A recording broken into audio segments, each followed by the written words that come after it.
নিমেষের মধ্যে একেবারে ধুলো হয়ে গেল, গুঁড়িয়ে গেল। আমি আরো একবার না ওই ছবিটা আপনাদের সামনে দেখাতে চাইবো, যেখানে যে আবাসনে মানুষ ছিল, যে আবাসনের উপরে জলের ট্যাঙ্ক পর্যন্ত ছিল, সেই জলের ট্যাঙ্ক ভেঙে জল পড়ছে এবং আবাসনটাও একটু হলেও হেলে গেল। দেখুন,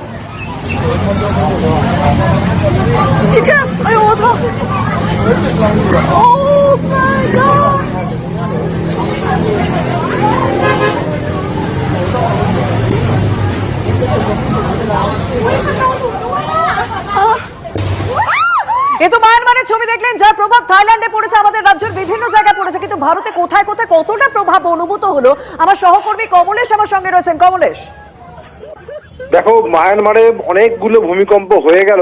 11টা 50 প্রথম ভূমিকম্প, যার মাত্রা ছিল 7.5। তার 12 মিনিটের মধ্যেই 7.7 মাত্রার একটি ভূমিকম্প, এবং এরপরে আরো 3টে আফটার শক হয়েছে। 5 মাত্রার, একটি 4.9 মাত্রা এবং একটি 4.4 মাত্রার ভূমিকম্প। মূলত মায়ানমারের মধ্যাংশ অর্থাৎ মান্দালয় এবং মান্দালয়কে কেন্দ্র করে যে অঞ্চলটা, মোটামুটি 100 বর্গ কিলোমিটার এলাকা, সব থেকে বেশি ক্ষতিগ্রস্ত। এবং মায়ানমারের ধাক্কাটা, বড়সড় ধাক্কা থাইল্যান্ডেও লেগেছে।